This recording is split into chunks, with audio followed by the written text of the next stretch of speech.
In our first story, residents of Medina here in Accra are raising concerns over abandoned footbridges on the highway running through the populous Accra suburb. Well, we know the residents are also worried the absence of a functional footbridge puts lives of road users and pedestrians at risk. Well, they want the Ghana Highway Authority and other relevant bodies to ensure the footbridges abandoned some 6 years ago are completed. JoyNews Eunice Carl visited the road and has more in the following report. Residents and pedestrians around Medina Firestone and its environs risk being knocked down by speeding vehicles as they cross from one end of the road to the other to conduct their business. What would have aided their movement with minimal or no risk of being knocked down by vehicles are these footbridges. About 6 footbridges from Medina Firestone to Adenta Barrier Highway have been left uncompleted for more than 6 years. The dual carriageway, also known as the N4, links Tetekwashi Interchange, Adenta, Ebri, and is usually very busy. The absence of footbridges is not the only concern raised by people around this area. The spate of accidents on the stretch is also high. Those who spoke to JoyNews recount more than 5 road accidents are recorded in this area weekly. So many times. A motor even wanted to kill me last time. If I was not careful, I should have been in a mortuary right now. About three days. So we are appealing for the government to finish this thing so that we'll be free. We were going to school one early morning. There was a young lady lying down. A car knocked her down. I think her head was mashed up or something like that. Yeah, on several occasions. Yeah, even me myself, I was crossing this road I think some time ago, and a car was trying to knock me down. My agent to come and complete it so that it will be more safer using the footbridge than crossing the road. And 5 minutes to 10 minutes. Because the road is a dual carriageway, sometimes crossing it becomes difficult. Most of the times it takes 10 minutes to even cross the road. We are pleading with the government to complete the footbridges for us. Drivers say they are equally worried about the efforts they have to put in to ensure they don't knock down pedestrians. This place, if the light is green, so people are crossing. So if you are getting here, you have to take time. Maybe somebody can just cross you at any time. So if you don't take time, we just hit the person. I'm appealing. It is better. It's too long for this thing to be there uncompleted. Past people be crossing and then car hitting them, some dying, some, being hospitalized for so many days. The Municipal Chief Executive of La Nkwantanan, Jennifer Dede Afagbeji, says reports of motor accidents and pedestrian knockdowns is frequent. She appeals to the Ghana Highway Authority to complete the abandoned project as soon as possible. We wrote to highways. We did some follow-ups as well regarding the timelines for completion of the footbridges, so that we within La Nkwantanan Medina can at least cross the road safely. We were told it's pending and then the contractor would come back to site. We are yet to see that, although we have confidence in the fact that it will be completed. We would wish that some speed was put into it for us, because we are worried about the number of fatalities that we are recording. Delay in completing the footbridges and fixing of some defective traffic lights in the area remain a key challenge to reducing road clashes in the area. Eunice Carl, a footage report for JoyNews. And now to the Ashanti region, and the leadership of Zongo chiefs has condemned an attack on police and journalists by some youth in ASAWASI. These irate youth bent ties and attacked workers of the Minsha Government Hospital in protest of police killing 7 members of their community, suspected to be armed robbers. The youth hit the streets despite several appeals by the acting Sarkin Zongo chief. And we have Alhaji Ahmed Rufai Alao, who spoke to our correspondent and said that the youth need to shelve the demonstrations. Well, my colleague Ohimin Teria has been speaking to the General Secretary of the National Zongo Association of Chiefs, Alhaji Shwabu Musa Sharif, who says the chiefs are appalled by the conduct of the young people. We are back onto the streets of ASAWASI. This morning, youth of Zongo communities were here in their numbers after listening to their leadership, asking them to rescind their decision to embark on a planned demonstration. Then they hit the streets. This particular stretch was blocked for motorists, and car tires were bent on the road, whilst pedestrians and motorists had difficulty accessing this particular route.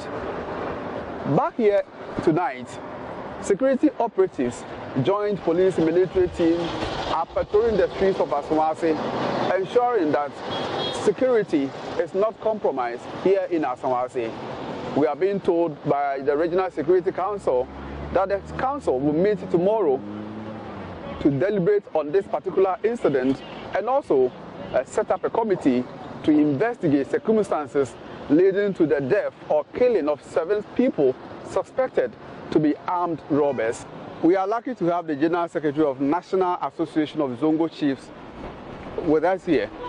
Let me find out from him. Alhaji, in the morning you were so optimistic that the youth would heed to the advice of the acting Sariki Zongo, but it didn't happen that way.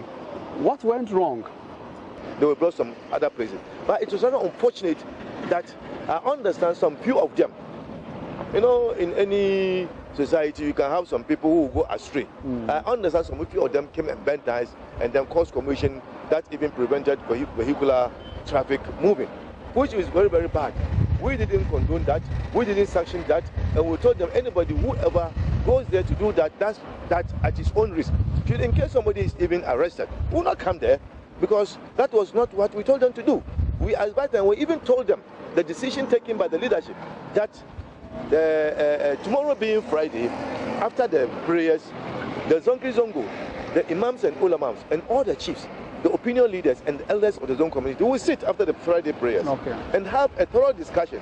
This is the problem that has befallen us. We should bring ideas on the way forward.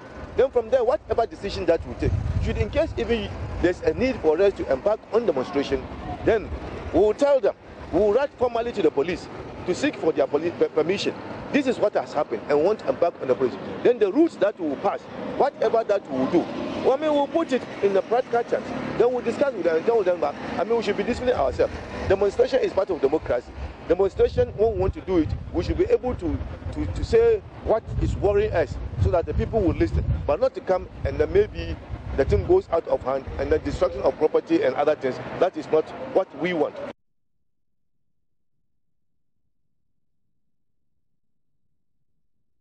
We have to take you to the Upper East region, and the Bongo district has become the first district to benefit from government's One Village, One Dam policy. Well, the president, as part of his tour of the Upper East region on Thursday, inspected the ongoing construction of a dam at the Anyopia community in the Bongo district.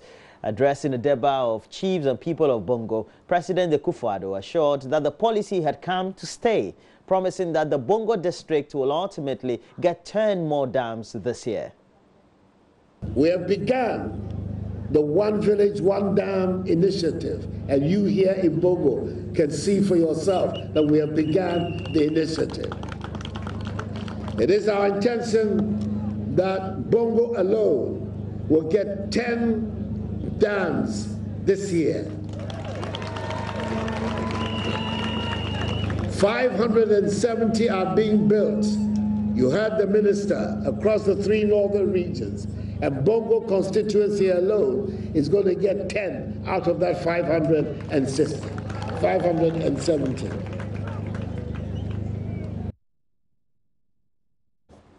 Now let's go to the Upper West region. And persons with disability in the West Gonja district of the Northern region are beaming with smiles following presentation of economic tools to them by the West Gonja District Assembly. According to them, the items and tools which were bought from the Disability Fund will go a long way to make them self-sufficient. Rafiq Salam is reporting from Damango in the Northern region. The usual practice by some municipal and district assemblies in disbursing the Disability Fund to persons living with disability, PWD, is for the latter to apply to the various assemblies, telling them the business they will want to do with the money and how much would be involved. On the other hand, very few PWDs are aware of the procedure to access the fund, and the assemblies always ends up denying several of them who otherwise need the money most. The ripple effect of denying them these employment opportunities to make them self-reliant often force some of them to beg on the streets. West Gonja district of the Northern region has about 500 PWDs. Aware of the challenges PWDs go through, decided to open up the process in a transparent manner by buying economic development items and tools. The items and the tools, valued at 111,946 Ghana cedis, included 30 deep freezers, 10 sewing machines, 3 polytanks, 3 popcorn machines, and 1 set computer repair toolkit. The presentation of the items and the tools has brought relief and smiles to the beneficiary PWDs, as it will help them to work and be self-reliant. Computer and mobile repairer Bakri Fatau is one of them. I'm very, very happy because this has never happened. The only thing we get is like at the end of every 2 years, they will come and give you 200 Ghana cedis, and some people even will get more. But we are very happy that they are giving us this because you can sit down with this and work and earn a living. Like if they are giving us money, we will spend it in some few days. But this one, it will help us very well. West Gonja president of the Ghana Federation of Persons Living with Disability, Takura Joshua Dramani, thanked the government for the kind gesture. We are therefore most grateful to the DC for trying to channel the path of the president by acting on his directive that all persons with disability should be given some kind of resource to manage he or himself so that society may not see us as liabilities. West Gonja District Chief Executive Said Mwazu Jibril said President Akufo-Addo was aware of the challenges that people with disability in the country are facing, and thus explained the reason why he upped the disability fund from 2.5% to 3%. It is a plus for the government to increase the disability fund by 0.5% to enable them carry out their economic activities. Out of over 300 to 500 people living with their disabilities enumerated, we can only afford for 51 of them. And this program and activities under the Disability Common Fund is going to continue. Those who have not received today, be rest assured that anytime the Common Fund comes, you are going to be beneficiaries. We will not keep the money is yours, and we want to use it prudently so that one day you will not come, like the MC said, going to the coordinating director, the party chairman in government, and other beneficiaries of various organizations to go and be looking for money. Reporting for JoyNews, Rafiq Salam, Demango, Northern Region. And before we go, at the mention of the town Tarkwa as a mining hub in Ghana, one would easily want to compare it to cities like, Johannesburg in South Africa, for example, and other big mining cities which have become tourist hubs or destinations, raking millions in revenue to support the local economy. Well, the story is opposite in Tarkwa. The town is saddled with bad roads, making residents uncomfortable. Natalia Kwanza has more in the story. One of the largest gold mines in South Ghana, approximately 24 tons of gold is produced annually, and 100 million tons of earth is removed to achieve this production rate, and currently host mining giants including Golden Star Resources, Anglo Gold Ashanti Iduaprem Mine, African Mining Underground Services, and the hundreds of small to medium gold-scale gold trading companies. Considering the rich mineral deposits of the town, one would have thought that all is well. It's about an hour drive from the regional capital of Sekindi Takoradi by road, since there is no airstrip at Takwa and the rail system not running efficiently. The only available means to get here is by road, and you will be greeted with this. We feel very bad. Ask a mining town, a mining community, and look at the royalties the government takes here, and look at the nature of the road, which is very bad. And even look at the traffic is causing to people in town when it rains. So it's very bad. Yeah, we have cars breaking down. You could see there is a car that's stuck up on the way.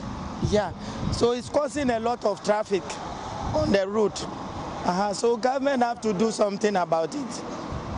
The situation here, as you can see, has become the daily pain of commuters who use the stretch to enter the gold town and those traveling to the northern part of the western region, Gold Shoe.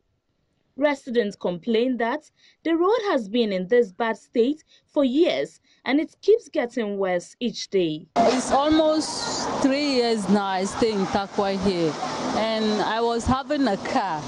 And really, the way the road is really affecting us. Even though my daughter is attending at Abetiasu, I can't even use my car.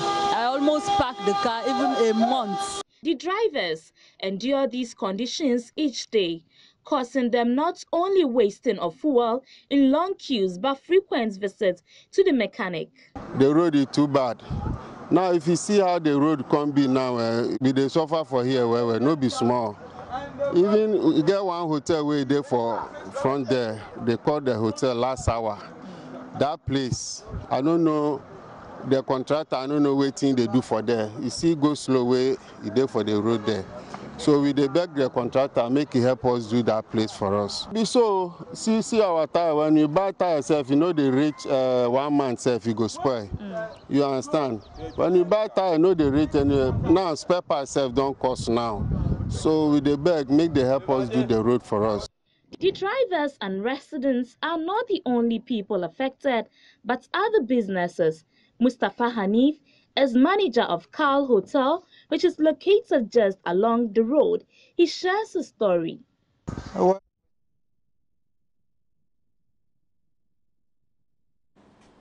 that's it for the latest news headlines. We have more news as we review the newspapers and look at myjoyonline.com and the other online portals.